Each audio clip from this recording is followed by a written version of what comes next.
Bismillahirrahmanirrahim. Assalamualaikum warahmatullahi wabarakatuh.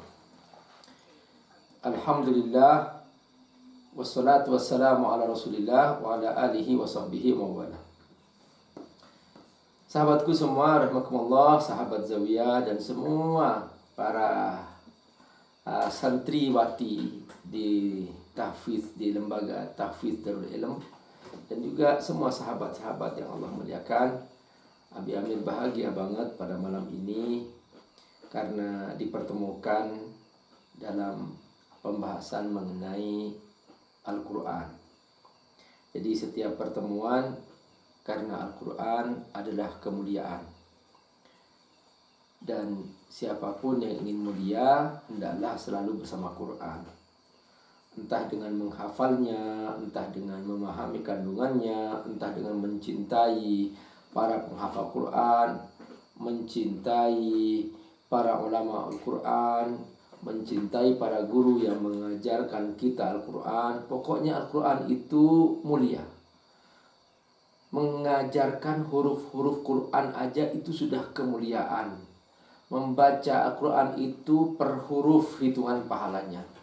Makanya jangan sampai merasa bosan belajar melafalkan huruf-huruf Quran. Wahai para ibu-ibu Zawiyah, jangan merasa bosan ibu-ibu untuk berguru memperbaiki lafal huruf kita atau pelafalan huruf kita terhadap Al-Quran. Terutama para bunda, sekarang ini kita sudah dimudahkan oleh Allah SWT melalui YouTube. Ya, di situ di YouTube banyak sekali klik makharijul huruf misalnya, cara melafalkan huruf Quran. Belajar jangan malu-malu dan jangan segan-segan. Jangan merasa buang waktu. Karena lidah ini keluh capek. Lidah ini keluh capek melafalkan huruf do, kho.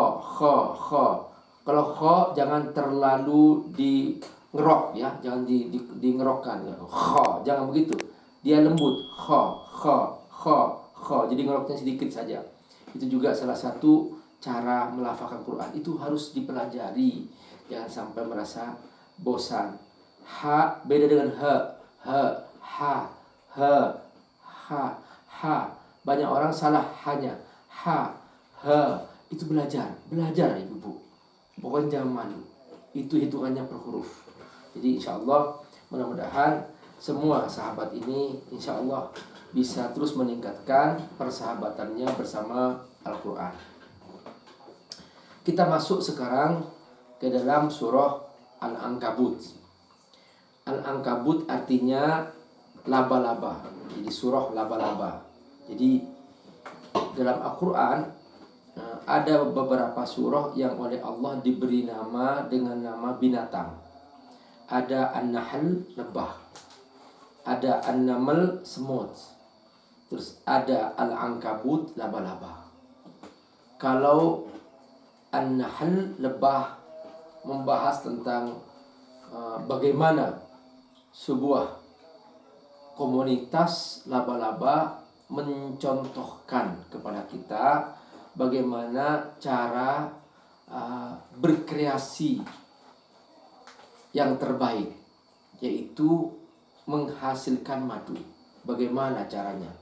Bagaimana laba-laba ini membuat rumah-rumah madu itu berbentuk diagonal dan sangat rapi, kokoh, sehingga tidak mudah pecah, tidak mudah tumpah itu madu, kecuali sudah dipotong-potong oleh manusia. Tapi aslinya dia tertahan di dalamnya dengan sangat aman. Itu juga merupakan kekhususan dari lebah. Dan Allah rekam dalam Al-Quran bahwa madu ini produk terbaik dari apa yang dihasilkan oleh lebah. Sampai Allah turunkan satu surah nama surah An-Nahl. Kemudian juga ada surah An-Naml, surah semut. Nah, semut ini adalah merupakan binatang yang mencerminkan sebuah peradaban. Jadi kalau ingin belajar bagaimana membangun rumah yang terbaik, tiru rumah semut.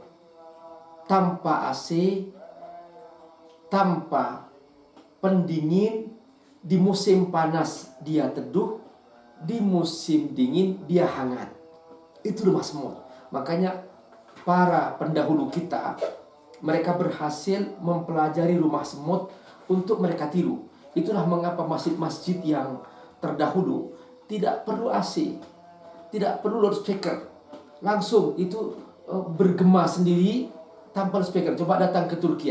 Di situ masjid-masjid semua tanpa settingan mikrofon, tanpa settingan loudspeaker, itu sudah langsung terdengar kepada semua arah. Cara memantulkan suara, cara mengatur cahaya, lubang-lubang yang dibuat oleh rumah semut itu lubang-lubang yang tertata secara strategis. Makanya Allah turunkan surah An-Naml. Jadi kata Allah, kalau kamu ingin meniru peradaban arsitektur, itu adalah yang terbaik rumah semut. Cara kerja semut, gotong royong, itu semua merupakan cara terbaik. Jadi tidak ada masyarakat semut yang saling menjatuhkan, saling melemahkan, tapi mereka membangun sebuah peradaban berupa rumah yang luar biasa. Itu adalah hasil kebersamaan. Jadi itu tentang lebah dan semut. Namun berbeda tentang laba-laba, teman-teman. Mari kita bahas sekarang ya, apa itu laba-laba. Jadi surah Al-Ankabut ini oleh Allah Subhanahu wa taala diturunkan di zaman yaitu sebelum Nabi Hijrah. Disebut surah Makkiyah. Dan jumlah ayatnya 69 ayat, dan diturunkan sesudah surah Ar-Rum, urutannya setelah surah Al-Qasas. Nah, kita sudah bahas tentang surah Al-Qasas ini kemarin, dan kita sudah mengetahui bahwa di dalamnya itu ada cerita-cerita tentang bagaimana kisah yang diartikan sebagai tatabbu, arti mengikuti, merangkai dan sebagainya. Itu semua sudah kita bahas kemarin. Nah, teman-teman rahimakumullah, apa inti surah Al-Ankabut? Jadi surah Al-Ankabut isi pokoknya itu tentang ujian. Tentang ujian.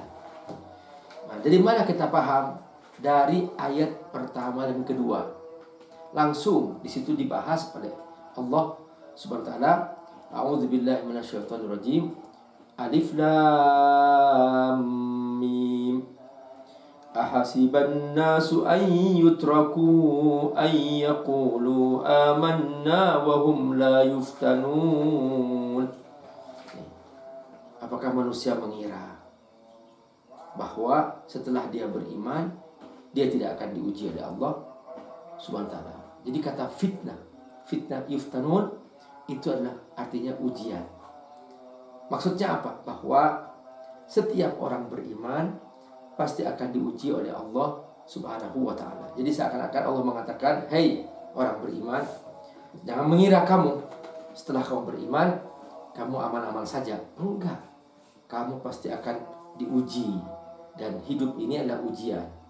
Alladzi khalaqal mauta wal hayata liyabluwakum ayyukum ahsanu amala wa huwal azizul ghafur. Jadi kata liyabluwakum artinya kamu akan diuji.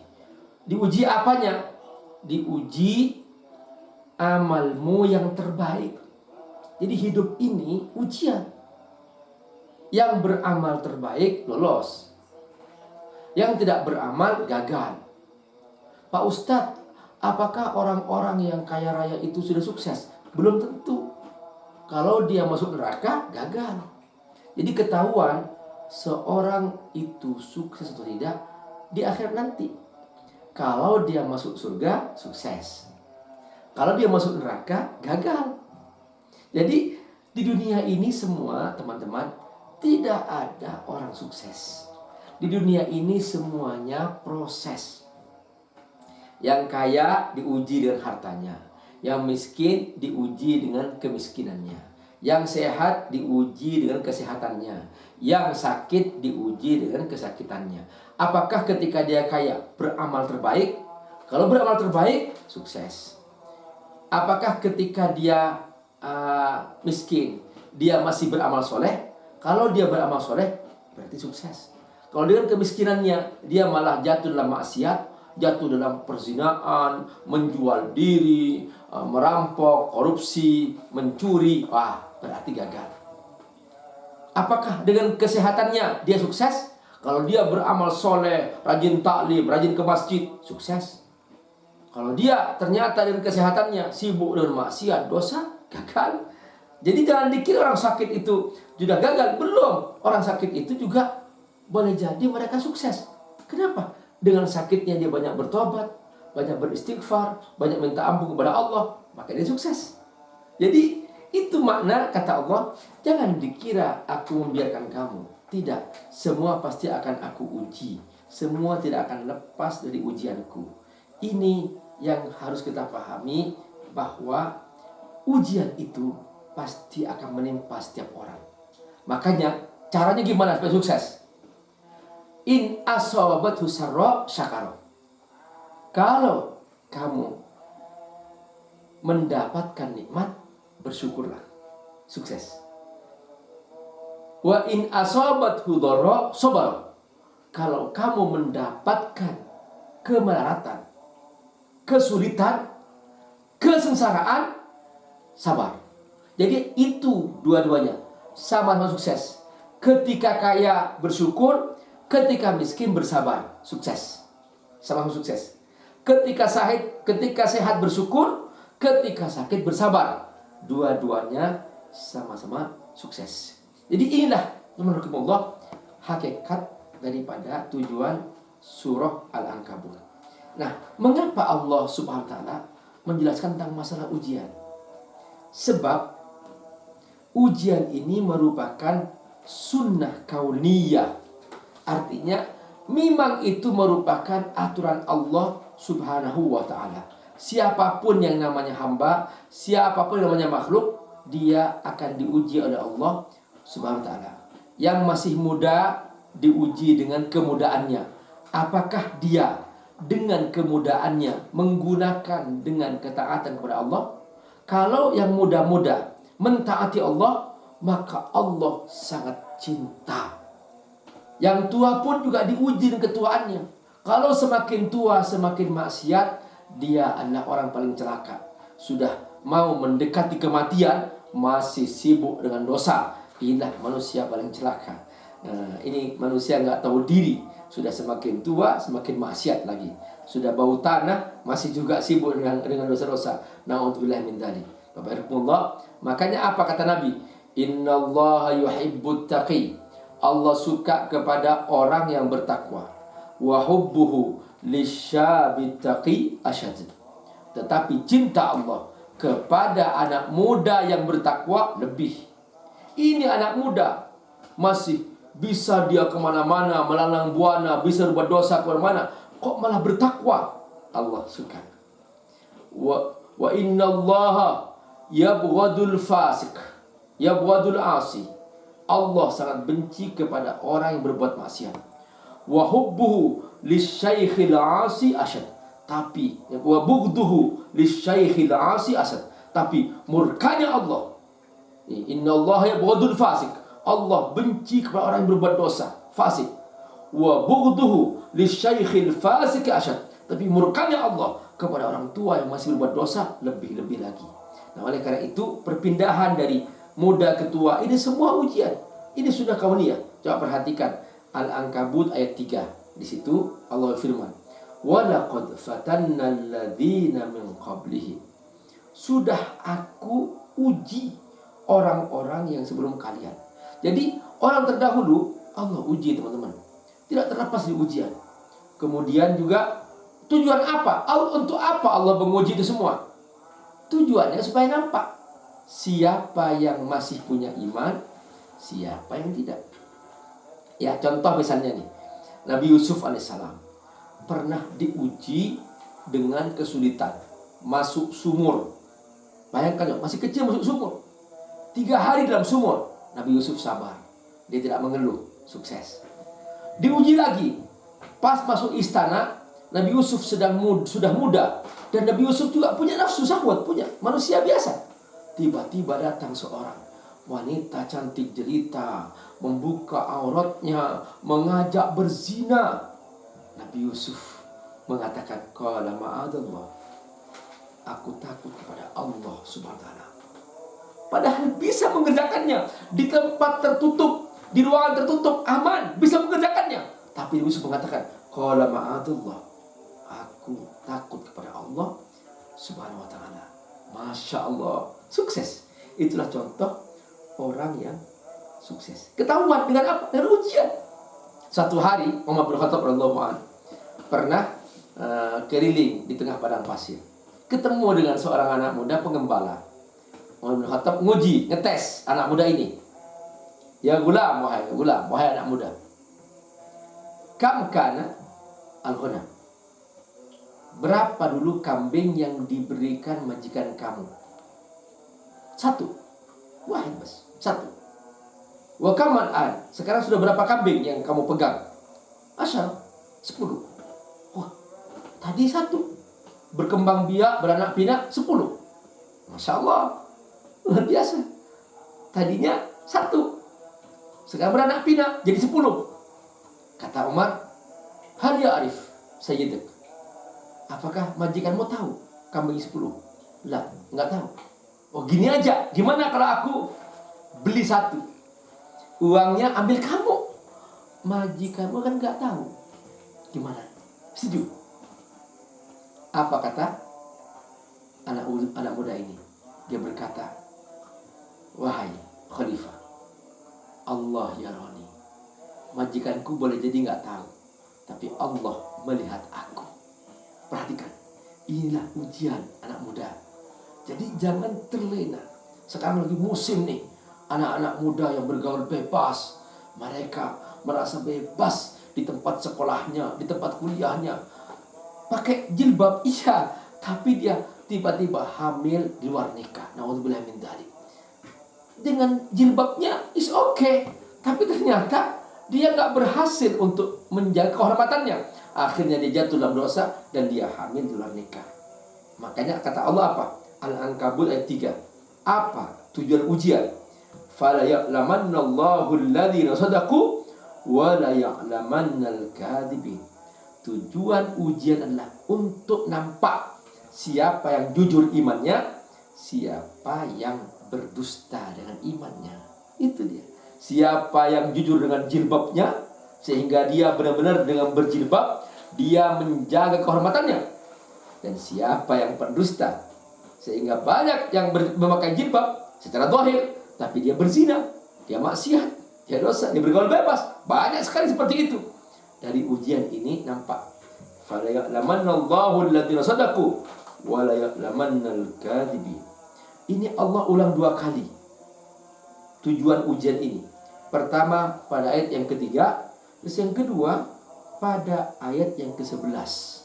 Allah pertegas lagi, wala ya'lamannallahu alladhina amanu. Dengan ujian itu supaya nampak siapa yang punya iman. Wala ya'lamannal munafiqin, dan supaya nampak juga siapa yang munafik.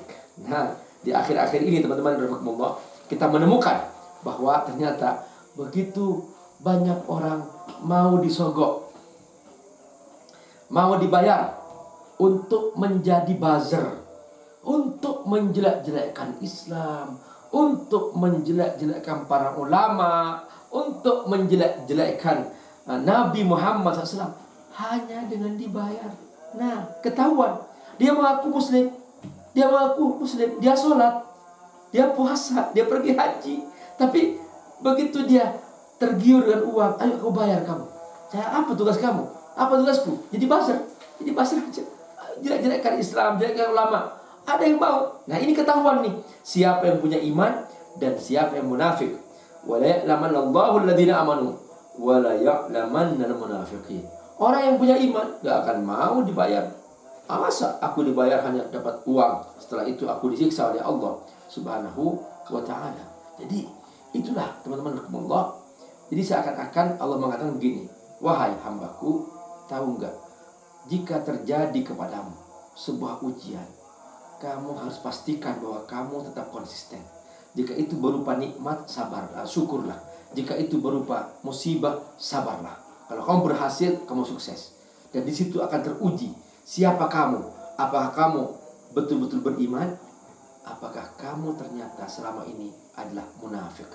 Ingat, saudara-saudara, emas dikatakan emas setelah dibakar. Dan paling beratnya ujian adalah para nabi.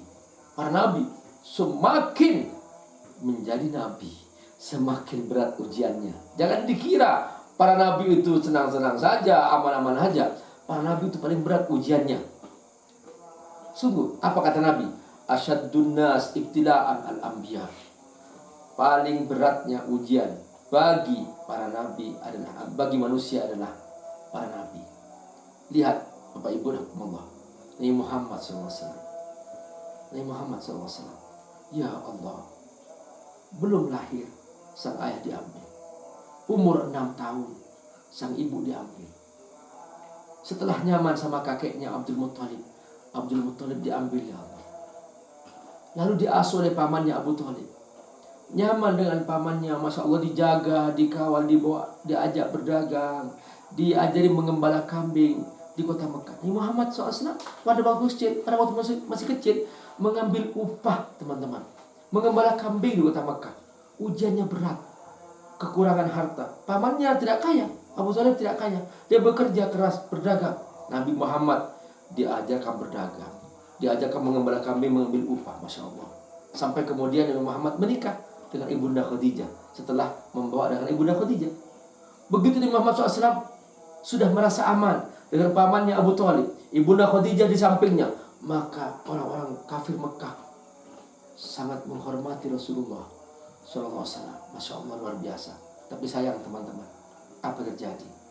Dua-duanya diambil oleh Allah Subhanahu wa ta'ala. Abu Thalib diambil, Ibunda Khadijah diambil. Nabi ketika itu mengalami tahun kesedihan yang sangat luar biasa, sangat berat, saudara-saudara. Masya Allah. Setelah itu orang kafir Mekah menyiksa para sahabat di kota Mekah. Ada yang dibunuh, ada yang dimutilasi, sampai akhirnya Rasulullah SAW hijrah ke kota Madinah. Di kota Madinah belum selesai, ada perang Badar, ada perang Uhud, dan seterusnya, perang Khaybar. Masya Allah, ujian gak pernah berhenti. Itulah dia. Kita ini masih nyaman-nyaman saja ya. Kita masih tenang-tenang saja. Ujian kita itu hanya cari nafkah untuk kita sendiri, keluarga sendiri. Masya Allah, masih kurang apa kita? Ujian kita belum sampai luka-luka, belum sampai lecet, belum. Ujian kita tuh ya Allah, mungkin sakit gigi, sakit ini, sangat sederhana.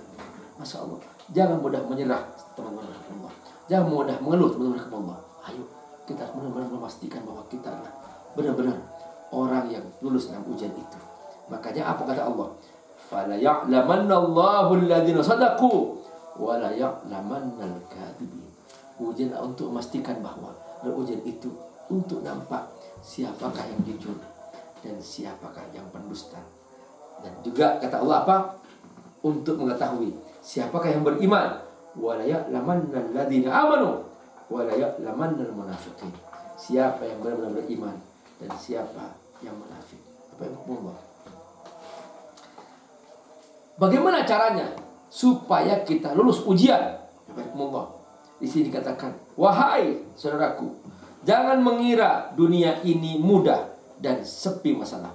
Meskipun Anda seorang mukmin, keimanan tidak membebaskan Anda dari fitnah-fitnah dunia. Sebab setiap orang akan diuji oleh Allah Subhanahu wa ta'ala. Makanya surah Al-Ankabut memberikan kepada kita ketegasan. Jika Anda mengharapkan pahala di sisi Allah, maka bersabarlah dalam berjihad, menghadapi berbagai macam fitnah dan ujian, sehingga Anda berjuang dengannya, dan Dia akan memberikan pahala kepadamu.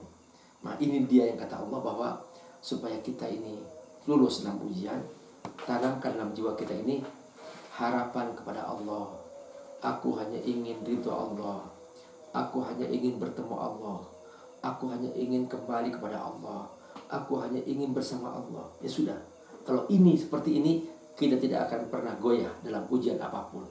Kita akan selalu konsisten, istiqomah, tidak mudah mengeluh, tidak mudah menyerah, tidak mudah kita menolak apapun yang akan terjadi. Kita malah menerima semua itu dengan lapang dada.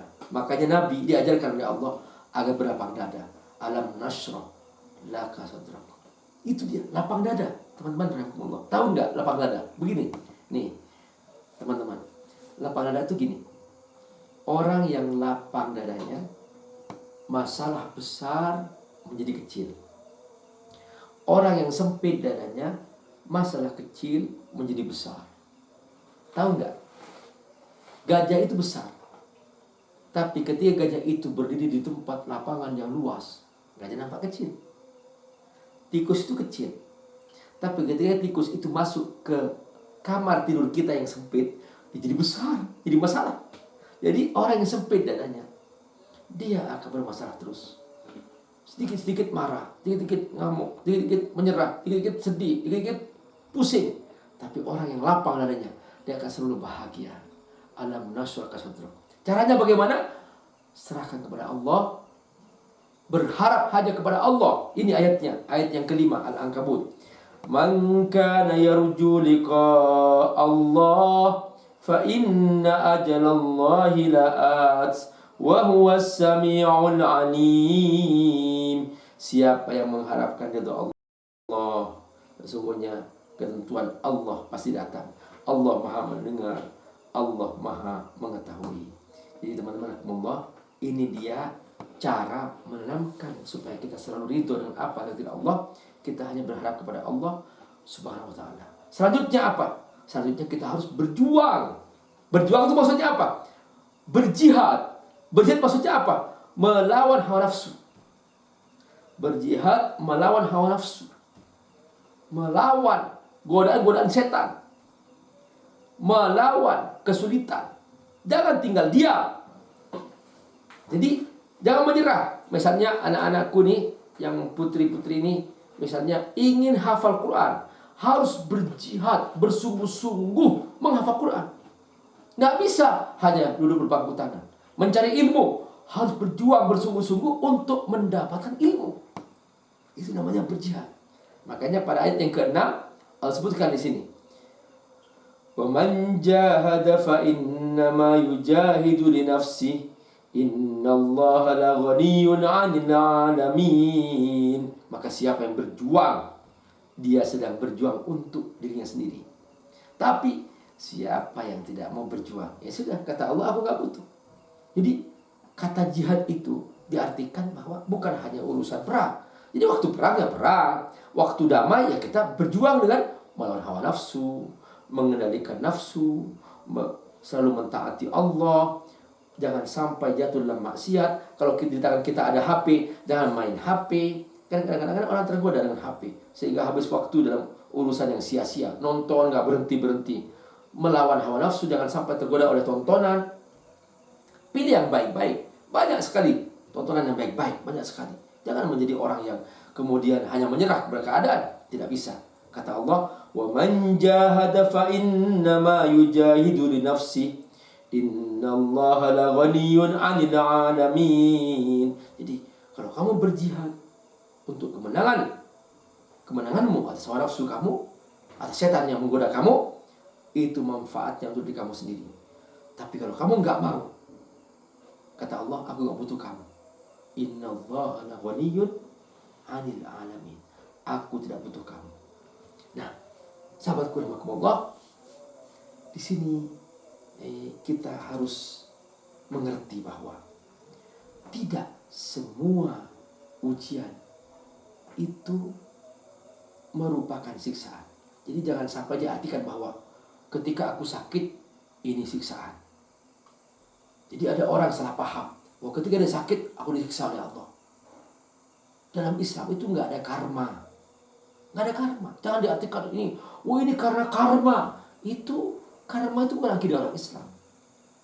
Ya sudah, kalau dia ternyata memang sakit, ya sudah, ujian dari Allah. Jangan diartikan, ini karena aku buat dosa begini, bukan. Dalam Islam itu gak ada karma. Gak ada, teman-teman. Perbaiki pemahaman itu.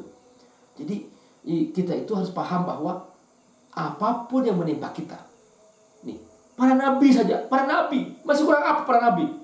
Mereka itu sudah dekat sama Allah, diuji oleh Allah dengan berat. ada yang dibunuh.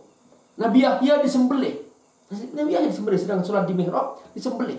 Jadi jangan dikira itu karena karma, bukan. Ujian dari Allah. Bahwa semakin tinggi imannya, semakin besar ujiannya. Seperti pohon.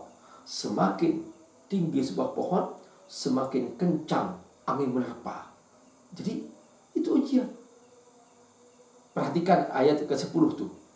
Wa minan nasi may yaqulu amanna billah. Ada orang mengaku beriman kepada Allah. Fa idza udhiya fillah ja'ala fitnatan nasi ka'adzabillah. Ketika dia diuji oleh Allah, dia mengatakan bahwa ini azab dari Allah. Bukan kata Allah. Wala in ja'a nasrum min rabbika la yaqulunna inna kunna ma'akum. Ketika dia dapat kemenangan, maka dia mengatakan aku bersama kamu. Awalaysallahu bi'a'lama bima fi suduril alamin. Allah Maha tahu apa yang sebenarnya terasa dalam hati mereka. Jadi ada orang yang ketika dia diuji kesulitan langsung mengatakan ini azab Allah. Bukan, teman-teman, bukan azab. Ujian itu bukan azab. Ujian itu ya untuk orang hamba-hamba Allah meningkatkan derajat. Misalnya nih, anak-anakku semuanya. Dia itu ingin naik tingkat dari TK ke SD, diuji kan? Nah, kemudian dari SD ke SMP, diuji. Dari SMP ke SMA, diuji lagi. Dari SMA ke S1, diuji lagi. S1 ke S2, diuji lagi. S2 ke S3, diuji lagi. Jadi untuk naik tingkat itu diuji. Lain dengan orang yang pecat. Kalau mereka mendapatkan suatu musibah, itu bukan ujian. Itu namanya hukuman dari Allah. Kalau dia punya iman, teguran. Kalau dia tidak punya iman, itu adalah azab dari Allah. Jadi bagi orang-orang beriman, bahwa ujian itu bukan azab, tapi dia adalah untuk menaikkan derajat kepada Allah Subhanahu wa ta'ala. Ini dia maknanya kan, diartikan bahwa fa idza udhiya fillah ja'ala fitnatan nas ka'adzabillah. Jangan dianggap azab, itu bukan azab. Ya, menurutkumullah. Nah, teman-teman, ini sudah adzan kayaknya. Kita lanjutkan nanti setelah adzan. Semoga Allah berkahi. Ya, ibu-ibu, bismillah, insyaallah, mudah-mudahan silahkan mendaftar. Sudah berapa orang saya nggak tahu yang mendaftar ya. Biar kami ada persiapan masalah tempat, karena harus ada informasi kepada kami di sini untuk bisa menyiapkan segalanya sehingga tidak mendadak. Berapa orang yang mau datang, insyaallah, mudah-mudahan kita semua dimudahkan Allah. Nanti semua santri akan berdiam di masjid. Santri semuanya diam di masjid, mereka nggak keluar-keluar sudah. Semua program perkuliahan, sekolah diliburkan semua. Jadi seperti itikaf Ramadan. Dan mereka sepanjang malam qiyamul lail. Jadi nanti dalam 10 hari itu khatam Quran dalam salat malam, insyaallah. Dan ingat, pahalanya per huruf seperti mati syahid, per rakaat seperti mati syahid. Jadi semua dihitung pahala mati syahid. Zikir seperti mati syahid. Pokoknya seperti itikaf. Jadi malamnya kita qiyamul lail, besok siangnya kita tidur istirahat gitu, dengan suasana seperti yang di itikaf sebelumnya.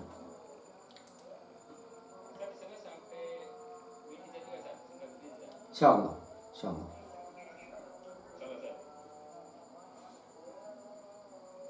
Ini saya sudah 5 hari di sini. Enggak kemana-mana sudah, saya diam di sini.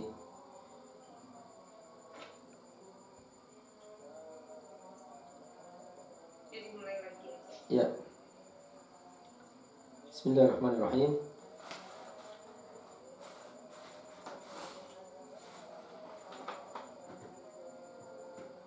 Bismillahirrahmanirrahim. Bapak Ibu rahimakumullah. Ada ujian yang paling sulit,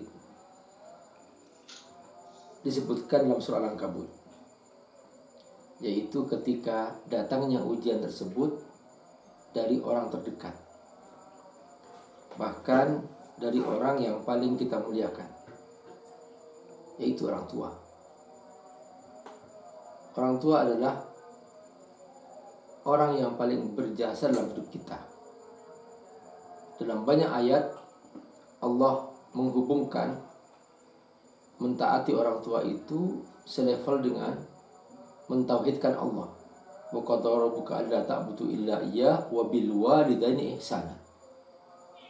Jadi Allah menentukan bahwa bertauhid kepada Allah itu berdampingan dengan mentaati kedua orang tua. Dalam surah Al-Ankabut Allah gambarkan bahwa boleh jadi fitnah itu, ujian itu datang kepadamu dari orang yang paling kamu muliakan. Berupa apa? Berupa perilaku orang tua ketika dia memaksa kamu untuk berbuat syirik kepada Allah. Jadi ketika orang tua yang paling kita muliakan tiba-tiba dia memaksa untuk pindah agama, untuk ikut agama dia. Nah, ini pernah terjadi pada salah seorang sahabat namanya Sa'ad Al-Ansari. Ibunya tidak setuju dia masuk Islam. Ibunya datang kepada Sa'ad radhiyallahu anhu, mengatakan, wahai Sa'ad, kalau kamu tidak tinggalkan agama Muhammad, saya tidak akan makan. Benar, dia nggak makan. Hari pertama nggak makan. Hari kedua dia pertegas lagi. Ini hari kedua Sa'ad, aku sudah tidak makan. Kalau kamu tidak tinggalkan agama Muhammad, aku tidak akan makan hari kedua. Benar, hari kedua lewat. Hari ketiga masuk. Ibunya masih mengatakan, saat hari ketiga sekarang, aku tidak akan makan kalau kamu tidak tinggalkan agama Muhammad. Hari ketiga di situ ibu sudah mulai pucat dan sudah mulai lemas, kekurangan zat cair, tidak makan, tidak minum.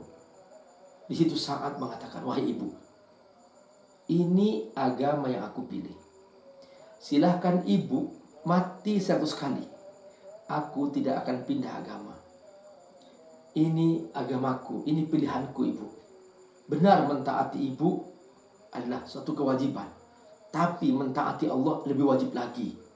Makanya aku pilih ini. Dan silahkan ibu makan tidak makan, aku tetap memilih agama ini.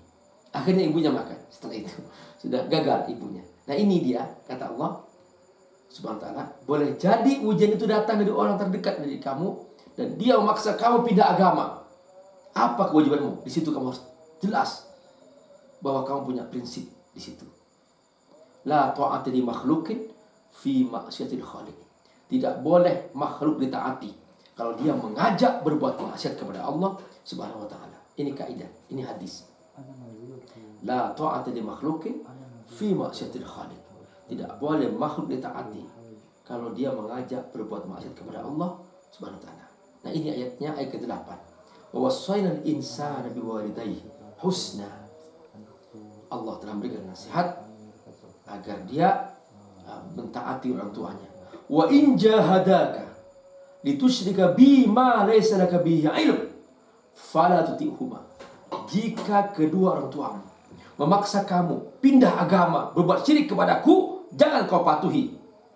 Ilayya marji'ukum fa unabbi'ukum bima kuntum ta'malun. Kamu harus ikut aku. Kamu akan kembali kepada aku dan aku akan memberi kebalasan apa yang telah kamu kerjakan. Jadi ini gambaran dalam surah Al-Ankabut. Masya Allah. Dan Pak Ibrahimullah, Allah tetap memastikan jalan keselamatan. Perhatikan surah ini. Surah ini dibuka dengan kepastian ujian. Ahasiban nasu ayyutraku ayyaqulu amanna wa hum la yuftanun. Ujian pasti terjadi kata Allah. Tetapi solusinya hanya satu. Kamu harus berjuang menghadapi ujian tersebut. Jangan menyerah. Siapapun itu, apapun beratnya, kamu harus berjihad untuk menghadapinya. Makanya penutup surah ayat 69 itu tentang jihad. Artinya tentang perlawanan terhadap berbagai macam ujian sehingga dia benar-benar berhasil.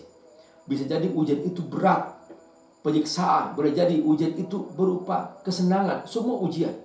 Allah berfirman di penutupnya, walladzina jahadu fina lanahdiyannahum subulana wa innallaha lama'al muhsinin. Pembukaan surah pastinya ujian.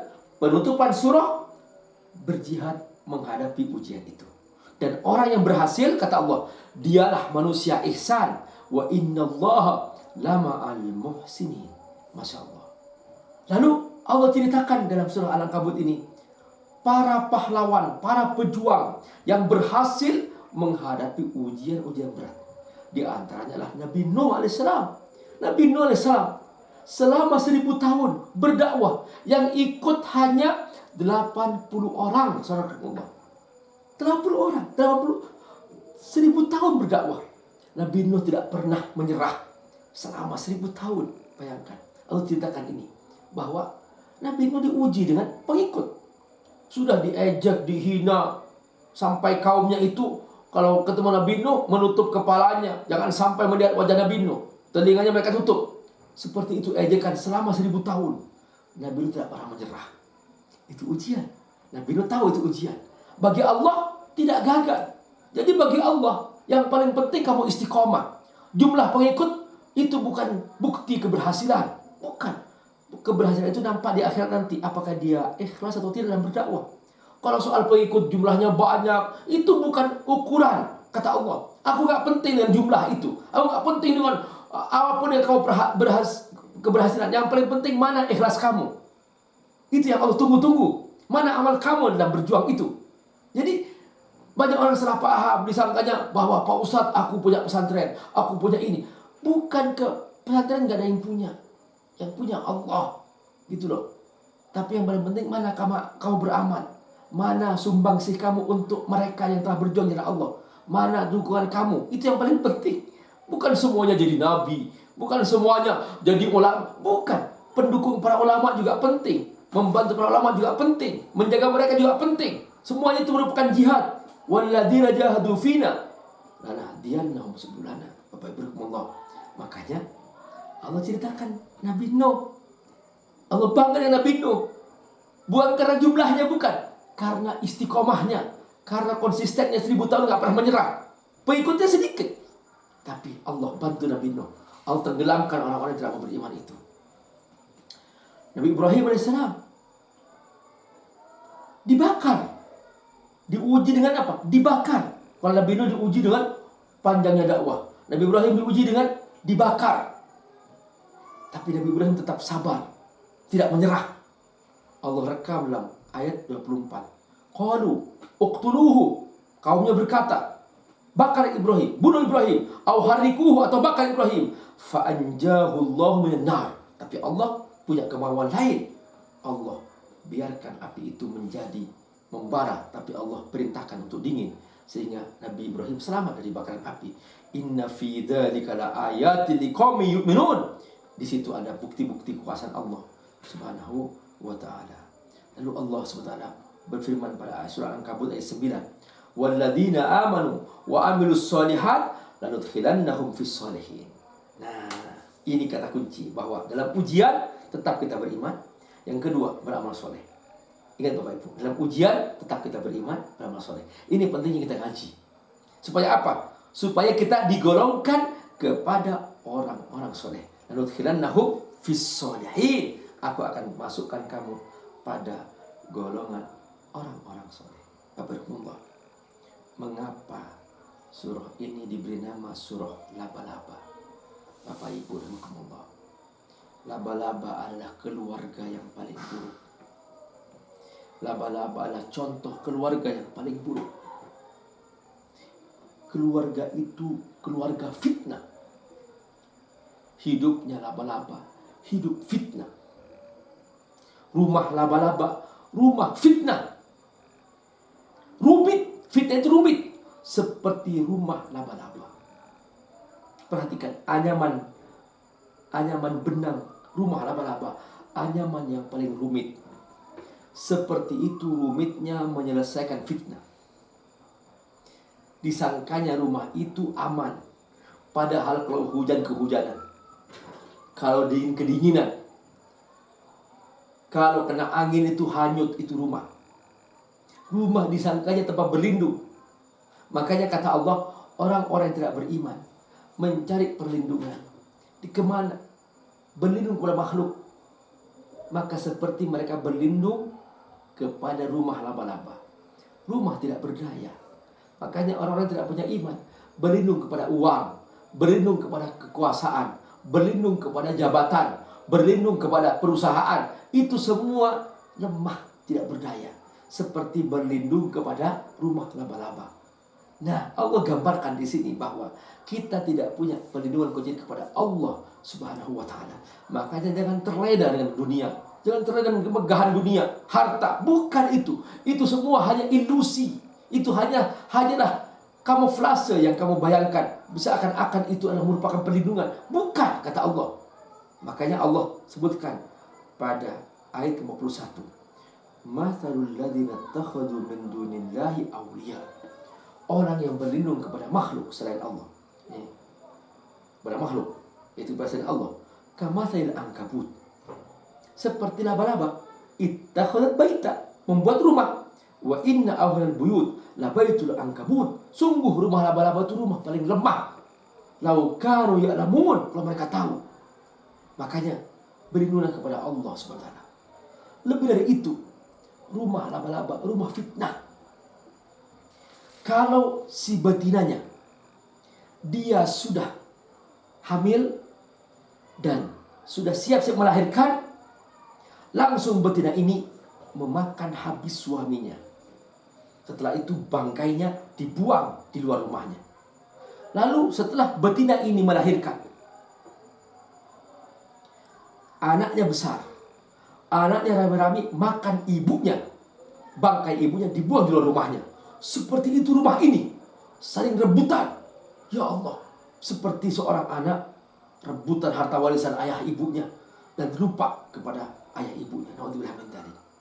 Inilah rumah yang paling lemah, inilah rumah fitnah, dan inilah kehidupan yang penuh fitnah. Makanya sebuah negara yang dikelola hanya demi kepentingan nafsu belaka, persis seperti laba-laba, seperti rumah laba-laba. Dalamnya semuanya serba, gak pernah selesai. Dibikin kelompok ini, dibikin kelompok ini, diadu domba, saling membuli, saling menjelekkan, hanya untuk kepentingan nafsu politik itu. Nauzubillah min dzalik. Karena itu setiap pengelolaan terhadap gerakan politik ataupun negara, ketika hanya untuk kepentingan nafsu, maka negara itu tidak akan pernah aman. Seperti laba-laba mengelola rumahnya. Nauzubillah min dzalik. Semoga Allah menjaga kita semua. Wassalamualaikum warahmatullahi wabarakatuh.